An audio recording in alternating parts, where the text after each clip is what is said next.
Welcome student, स्वागत है आपका मेरे चैनल पर। आज हम गुजरात बोर्ड क्लास 10 कंप्यूटर उसका चैप्टर 3 जो है हैंडलिंग इमेज इन HTML उसके बारे में यहाँ पे डिस्कशन करेंगे।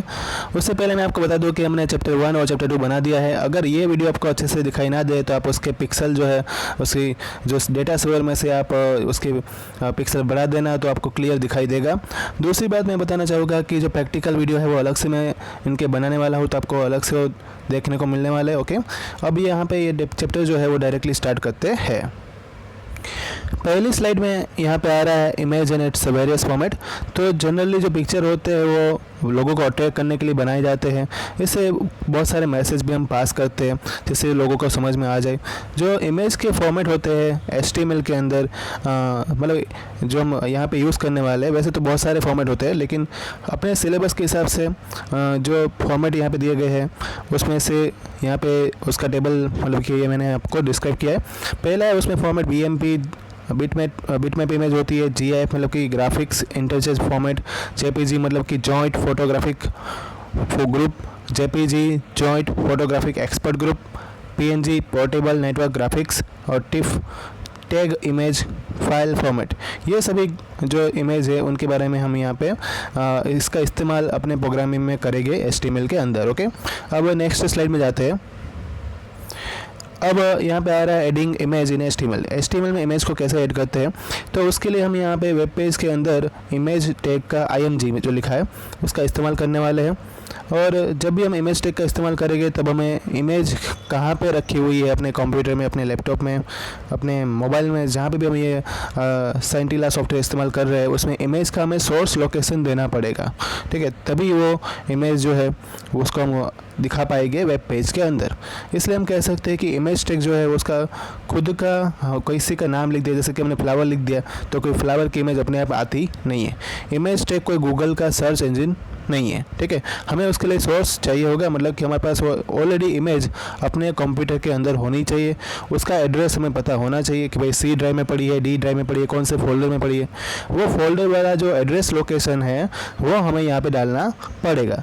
जिससे क्या होगा कि इमेज एलिमेंट इमेज जैसे भी होगी वो एज इट इज़ हमें वेब पेज में दिखाई देगी। और दूसरा यहाँ पे बताया गया कि इमेज एलिमेंट है वो कोई लाइन ब्रेक नहीं करता है, उसके पीछे उसका कोई रीज़न नहीं होता है, इसलिए उसको इनलाइन एलिमेंट भी कहते हैं।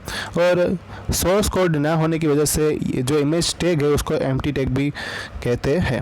मतलब इसका खुद का कोई सोर्स नहीं है, ये इमेज जहाँ अंदर पड़ेगी उसी में से उसको लेगा। अब उसके अंदर जो एट्रीब्यूट इस्तेमाल करने वाले हैं इस चैप्टर में उसके बारे में बात करेंगे। तो पहला यहाँ की एट्रीब्यूट जो है इमेज टैग का वो यहाँ पे लिखा हुआ है SRC एट्रीब्यूट। शार्क हम बोलेंगे उसको, जिससे वो याद रह जाए। तो ये जो शार्क एट्रीब्यूट है उसके बारे में बात करेंगे। शार्क एट्रीब्यूट जो है वो इमेज का लोकेशन जहाँ पे है उसके बारे में इंफॉर्मेशन प्रोवाइड करता है। अब यहाँ पे जो हम ये टैग हम लोग की जो इमेज में जो एट्रीब्यूट है शार्क उसका इस्तेमाल करेंगे। उससे पहले हम यहाँ पे बात करेंगे कि इमेज जो है उसकी वो अपने कंप्यूटर के अंदर होनी चाहिए। यहाँ पे दो अलग अलग तरीके हैं जिससे हम फाइल को हम यहाँ पे उसका URL जो है उसको ले सकते हैं, प्राप्त कर सकते हैं। पहला तरीका है कि आप राइट क्लिक कर दो इमेज के ऊपर और फिर कॉपी द इमेज लिंक, उसकी इमेज की जो लिंक है उसको आप कॉपी कर लो। दूसरा तरीका है कि आप राइट क्लिक करो इमेज के ऊपर और फिर उसको सेव कर लो, उसका दूसरा नाम दे दो और फिर कंप्यूटर में हार्ड डिस्क में उसको सेव कर लो। उसका पाथ जो है राइट क्लिक से उसमें जो लोकेशन लिखा होता है या तो प्रॉपर्टी होती है उसमें से उसका लोकेशन में मिल जाएगा। एक्चुअली जो राइट क्लिक करने से इमेज के ऊपर जो प्रॉपर्टी वाला ऑप्शन आता है उसमें जाके उसका लोकेशन हम देख सकते हैं। फिर अगर हमें उसका URL जो है वो इंटरनेट पे अवेलेबल होता है इमेज का, वो वाला इस्तेमाल करना है तो हमारे पास इंटरनेट का कनेक्शन होना ज़रूरी है, वर्किंग में होना ज़रूरी है, तभी हम उसको दिखा पाएंगे। फिर क्रिएट द सेपरेट फोल्डर, अलग से फोल्डर बनाना है और उसमें इमेज को स्टोर कर लेना है। तो ये भी अलग अलग तरीके हैं। दूसरा यहाँ पे एट्रीब्यूट आ रहा है वो है आल्ट, मतलब कि अल्टर एट्रीब्यूट। जो आल्ट एट्रीब्यूट जो है वो इमेज टैग को डिस्क्राइब करेगा। क्या डिस्क्राइब करेगा तो कि उसका सोर्स इमेज क्या है। ठीक है, सोर्स लोकेशन क्या है उसके बारे में, या तो इमेज कैसी है, उसका नाम क्या है, उसके बारे में आल्ट एट्रीब्यूट जो है डिफ़ाइन करता है। तो यहाँ पे आल्ट एट्रीब्यूट को साथ में क्यों लेना पड़ा, मतलब इमेज स्टार का एट्रीब्यूट था, उससे काम नहीं चल जाता, लेकिन उससे काम नहीं चलने वाला था। कभी कभी इमेज जो है वेब पेज में दिखाई देती नहीं है, तो हमें इमेज अगर मानो कि वेब पेज में लोडिंग नहीं हो पाई, ठीक है, तो आल्ट एट्रीब्यूट काम आता है। वो पहले तो इमेज को डिस्क्राइब करता है।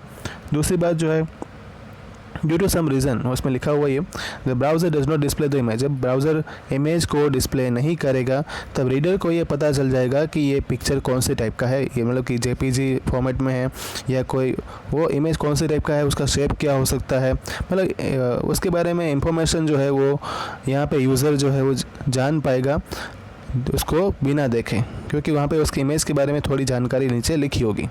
When the web page is read by the software such as screen readers or search engine, interpretation of image becomes easy। तो इसका मतलब ये हुआ कि यहाँ पे जब भी कोई सॉफ्टवेयर जो है वो वेब पेज को रीड करता है, जैसे स्क्रीन रीडर है या सर्च इंजन है, तो अब इमेज से उसकी बारे में जानना इजी थोड़ा हो जाता है। हम कभी चीज़ को समझते हैं, अगर मैं आपको ऐसा बताता हूँ हाथी, लेकिन मैं आपको उससे ज़्यादा बेहतर मैं आपको उसको फ़ोटो दिखा के बताऊँ तो आपको ज़्यादा समझ में आता है। तो उसका मतलब यह है कि जो यहाँ पे एग्जांपल हम इमेज के थ्रू एक्सप्लेन करते हैं वो ज़्यादा इजी होता है।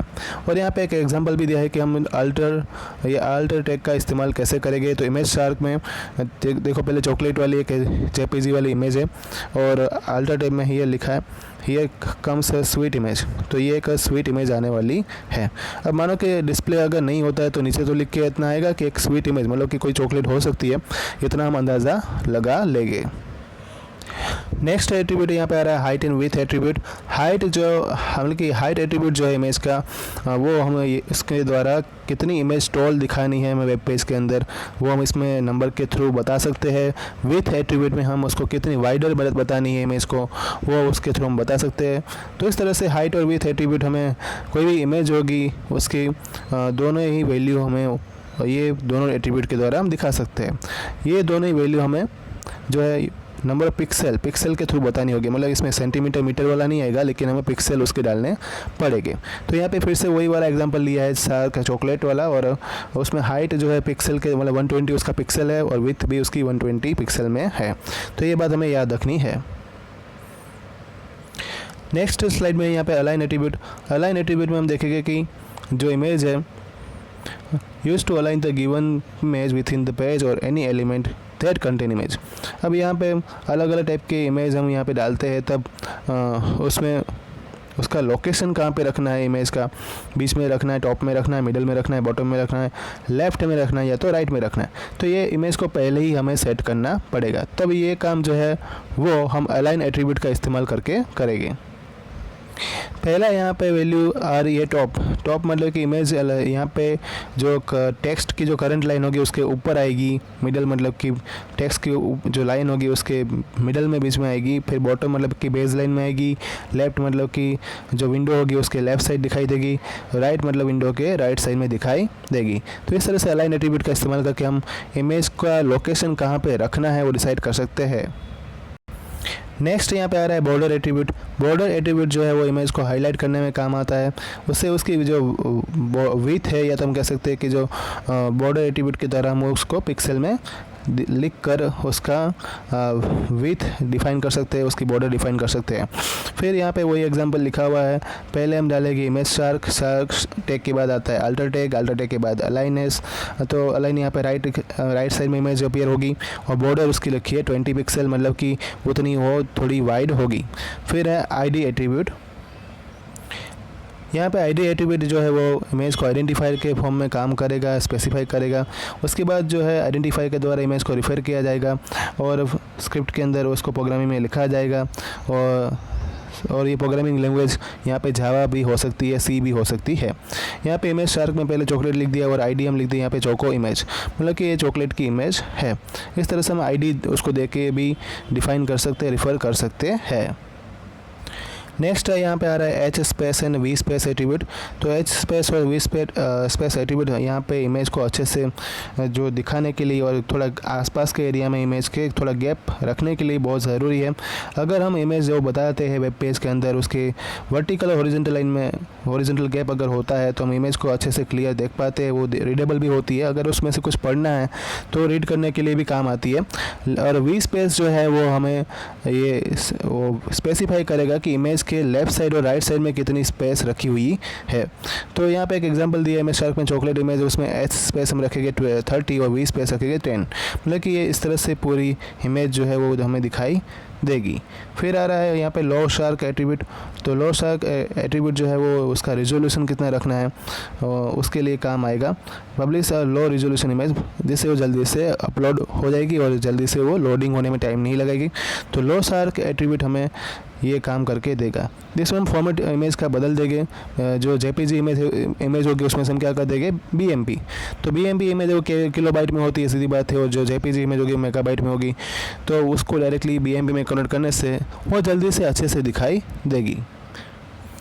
एक मैं आपको यहाँ पे प्रोग्राम भी बता देता हूँ। जैसे कि यहाँ पे अपने टेक्स्ट बुक के अंदर लिखा हुआ है कि पहले हमने माय फेवरेट फूड का टाइटल डाल दिया है, ठीक है। बॉडी में भी उसी तरह से हम स्टार्ट कर रहे हैं। चॉकलेट अपना फेवरेट फूड हमने रखा है, फिर उसकी इमेज हमने chocolate.png करके बता दी, और ये स्वीट इमेज हमने है वो अल्टर के थ्रू लिख दिया। एच स्पेस हम यहाँ पे 100 रखेंगे पिक्सल में, वी स्पेस जो हम 200 रख रहे हैं। फिर एक हम पैराग्राफ भी टाइप कर रहे हैं, ठीक है। जो इस तरह से जो पूरी हमने प्रोग्रामिंग की उसका कोड लिखा उसको हम आउटपुट में देखेंगे तो ये कुछ इस तरह का इंटरफेस दिखाई देगा, देखो, ठीक है। तो ये है उसका इंटरफेस, और इसको थोड़ा जूम करके देखेंगे या फिर उसका अगर बदल देंगे साइज़ तो माय फेवरेट फूड चॉकलेट ये रहा। अभी इसमें तो चॉकलेट का इमेज दिखाई दे ही रहा है, लेकिन इधर जो है अगर वो लोडिंग नहीं हो पाएगा तो हमें क्या करना है, हियर कम्स स्वीट इमेज। तो वहाँ पे स्वीट इमेज आएगी, इस तरह से दिखाई देगा। आप लोग मेरे कहने का मतलब समझ रहे हो। अगर जब हमने एक मिनट बताता हूँ, यहाँ पे आप देख सकते हो कि यहाँ पे ये जो इमेज है दिखाई दे रही है, ठीक है, क्योंकि वो इमेज जो है उसको हमने जेपीजी में से बीएमपी में कन्वर्ट कर दिया। मतलब उसकी साइज़ कम हो गई, किलोबाइट में कन्वर्ट हो गई। तो किलोबाइट में वो लोडिंग होने में टाइम नहीं लगी। अगर वो इमेज जो है वो बहुत बड़ी हाई पिक्सल वाली है, हाई मेगापिक्सल में है, तो वो लोडिंग में नहीं दिखाई देगी। तो वहाँ पे क्या लिख के आ जाएगा, तो यहाँ पे ये here comes the sweet image, मतलब वहाँ पे अल्टर टेक में जो भी हमने टेक्स्ट लिखा होगा वो दिखाई देगा डायरेक्टली। तो उसका मतलब ये होता है कभी कभी अल्टर टेक जो है वो हमें ये भी जानकारी दे देगा कि जो इमेज है यहाँ पे नहीं आ पाई, लेकिन वो इमेज किस तरह की है उसमें उसकी जानकारी अल्टर टेक के थ्रू हम डाल सकते हैं, ठीक है। तो ये बात यहाँ पे पिक्सल से उसकी गैप जो है हॉरिजॉन्टल वर्टिकल लेफ्ट और राइट साइड का वो डालेंगे, और इमेज अगर दिखाई देगी नहीं दिखाई देगी वो अल्ट्राटेक से पता चलेगा। इमेज शार्क जो था उसका लोकेशन जो है इमेज का वो वहाँ पे डालेंगे। हाँ, तो ये सभी एट्रीब्यूट इस तरह से हम इस्तेमाल कर सकते हैं। फिर नेक्स्ट यहाँ पे आ रहा है इमेज एज ए हॉटस्पॉट। कभी कभी ऐसा होता है कि हमें जो इमेज है छोटी बताकर, छोटी साइज़ की दिखाकर उसको दूसरे वेब पेज से लिंक करना होता है, जहाँ पे इमेज जो है वो बड़ी दिखाई देगी, ठीक है। तो उसको हम हॉटस्पॉट कह सकते हैं स्मॉल इमेज को। तो इसका मतलब ये होगा कि इमेज जो है उसका डायरेक्टली कनेक्शन जो है दूसरे वेब पेज से होता है। जैसे उस पर हम क्लिक करते हैं तो वो बड़ी साइज़ की इमेज वहाँ पे हम दिखाई देती है। ये आजकल गूगल में ज़्यादा देखने को मिलता है। गूगल में हम कोई इमेज सर्च करते हैं, फिर हम इमेज पे क्लिक करते हैं, तब वो छोटी दिखाई देती है, लेकिन जैसे उस पर क्लिक करते हैं तो बड़ी साइज़ की अपने खुद की वेबसाइट में खुल जाती है। तो ये भी एक हॉटस्पॉट ही हो गया। इमेज को यहाँ पर हम एक थंबनेल के फॉर्म में ही आइडेंटिफाई करते हैं। यहाँ पे उसका जो प्रोग्रामिंग है वो दिया हुआ है एक हॉटस्पॉट वाला। तो इमेज हॉटस्पॉट हमने यहाँ पे लिख दिया, देख सकते हैं आपकी इमेज हॉटस्पॉट लिखा हुआ है। फिर हमें यहाँ पे या तो ऑफिस जाना है या तो टेंपल जाना है, इस तरह का हमें एक पैराग्राफ यहाँ पे बुक के द्वारा एक्सप्लेन किया गया है। उसमें जो है 2 इमेज यहाँ पे दी हुई है कि अगर हमें टेंपल जाना है तो हम टेंपल पे सिलेक्ट करेंगे, अगर हमें ऑफिस में जाना है तो हम ऑफिस पे सिलेक्ट करेंगे। तो इस तरह से जो यहाँ पे 2 इमेज दी हुई है वो बीएमपी में बताई हुई है, ठीक है, और स्मॉल ऑफिस और स्मॉल टेंपल, इस तरह से हम उसको डिफ़ाइन कर देंगे। तो ये देखो इस तरह से वो दोनों इमेज यहाँ पे उन लोगों ने डाल दी है। अगर उस पर हम क्लिक करते हैं तो फिर क्या हो जाएगा, डायरेक्टली जैसे कि यहाँ पे लिखा हुआ है ये टेंपल, या तो जो एक मिनट ये जो चीज़ है उस पर हम क्लिक करेंगे दोनों के ऊपर, तो हम दूसरे वेब पेज पे पहुंच जाएंगे, क्योंकि हाइपर लिंक दी हुई है HREF प्रोग्रामिंग में लिखा हुआ बिग ऑफिस और बिग टेम्पल, ठीक है। उसका कनेक्शन किससे किया था, तो उसका कनेक्शन जो किया था वो स्मॉल ऑफिस और स्मॉल टेम्पल से किया था। जो बिटमेज इमेज थी, बिटमेज इमेज पे क्लिक करेंगे तो हमें डायरेक्टली HTML दूसरा HTML पेज जो है वो खुल जाएगा, वहाँ पे हम बड़ी इमेज डाल सकते हैं। तो इस तरह से इमेज को हाइपर लिंक के थ्रू लिंक भी करके हम उसको बड़ी कर सकते हैं, जिससे यूज़र जो होगा उसको पूरा पेज में बड़ी बड़ी इमेज नहीं देखनी पड़ेगी, वो छोटी इमेज देख के ज़्यादा डेटा जो है एक ही साथ में एक ही विदाउट स्क्रॉलिंग करके वो देख पाएगा। अब हम बात करेंगे यहाँ पे इमेज मैप के बारे में। तो जो होम पेज होता है कोई भी वेबसाइट का, उसके अंदर बहुत सारी इमेज होती है।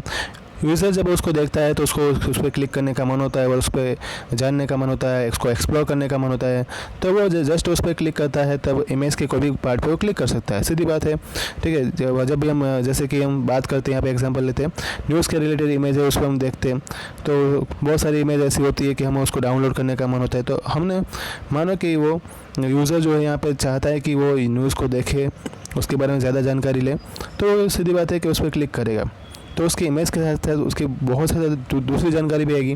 जैसे कि हमने सर्च किया अफ्रीका, तो अफ्रीका के अंदर डेजर्ट भी है, उसके अंदर एनिमल जो रहते होंगे, उसकी एटमॉस्फेयर, वेदर कंडीशन, और सबकी इमेज आपको देखने को मिलेगी। तो उस पर जैसे हम क्लिक करेंगे तो मल्टीपल लिंक्स देखने को मिलेगी। तो ये सभी बहुत सारे हॉटस्पॉट के थ्रू एक पूरा एक जो वहाँ पे डिस्क्राइब किया होगा एक मैप बनेगा, उसी को मतलब बहुत सारी इमेज उसमें देखने को मिलती है एक साथ, तो उसी को बोलते हैं इमेज मैप।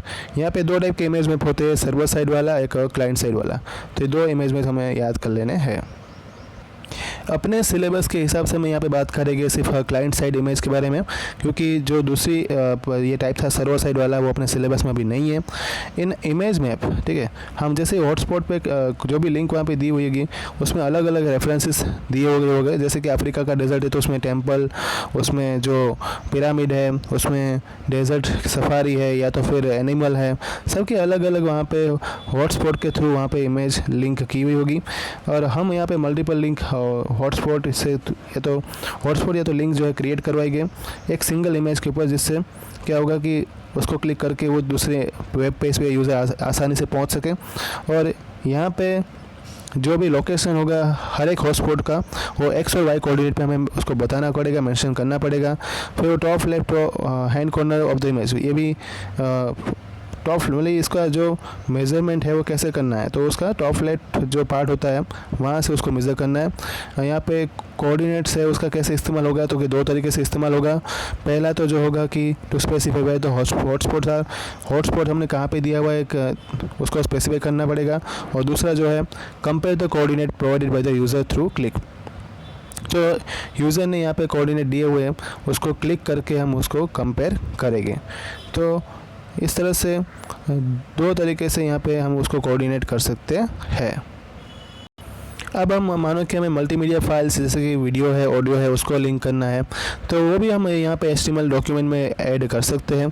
उसके लिए हम यहाँ पे एंकर टैग जो है HREF उसका इस्तेमाल करेंगे। वेरियस वीडियो फॉर्मेट जो है अवेलेबल है, जैसे कि हमें पता है AVI, WMP, MPEG, MP4, ये आजकल के जो फॉर्मेट चल रहे हैं उसके बारे में यहाँ पे दिया हुआ है। तो ये सभी अपने सिलेबस में है। फिर अगर हमें मानो कि उसको हाइपरलिंक के थ्रू कनेक्शन करना है, तो हम HREF में f4.mp4 भी डाल के जो है वो डाल सकते हैं वीडियो। तो जैसे वो डालेगी ये लिंक, तो उसके बाद क्लिक करेंगे तो रेसिपी जो भी उसमें दी होगी वो उसके हम वीडियो देख सकते हैं, और डिलीशियस फूड आइटम जो है उसके बारे में जानकारी प्राप्त कर सकते हैं। दूसरी बात यहाँ पे बताई गई है कि ऑडियो फाइल अगर हमें डालनी है तो उसके भी बहुत सारे एक्सटेंशन रहते हैं, जैसे कि mid, RM, wave, WMA, MP3 बहुत ज़्यादा फेमस है। तो ये सभी जो फॉर्मेट आजकल चल रहे हैं उसके थ्रू में यहाँ पे वेब पेज में कोई भी सॉन्ग डाल के उसकी डायरेक्टली सोर्स कोड की इंफॉर्मेशन देकर हम सॉन्ग यहाँ पे बजा सकते हैं वेब पेज के अंदर, ठीक है। डायरेक्टली वो बजेगा सॉन्ग, और डायरेक्टली वीडियो होगा तो वीडियो भी दिखाई देगा। वो एंजॉय द सॉन्ग यहाँ पे लिखा है, मतलब कि हम इस सॉन्ग को एंजॉय भी कर सकते हैं। तो ये HTML लैंग्वेज जो हमें ना सिर्फ इमेज ऐड करने के लिए, लेकिन ऑडियो वीडियो फाइल भी हम उसके थ्रू ऐड कर सकते हैं। इसके लिए हमें बस उसके जो टैग है उसको याद रखना पड़ेगा। तो स्टूडेंट ये लेसन यहाँ तक ही था। इसका प्रैक्टिकल वीडियो अगर मैं जो बताऊँगा तो नेक्स्ट आ जाएगा। पहले मैं सोच रहा हूँ कि मैं पूरा इसकी थियोरी कंप्लीट कर दूँ, तब थियोरी के वीडियोस देखना मत भूलना। आगे भी चैप्टर 1, 2 और 2 का वीडियो जो है बन चुका है, तो आप उसको भी देख लेना। ओके, अगर अच्छे से दिखाई ना दे तो उसके आपको क्लियरिटी चेंज करनी पड़ेगी, उसके डेटा सेवर में से आपको उसका पिक्सल बढ़ाना पड़ेगा, तब जाके वो दिखाई देगा। ये बात भी आप याद रखना, रिवाइज करते रहना। Thank you all.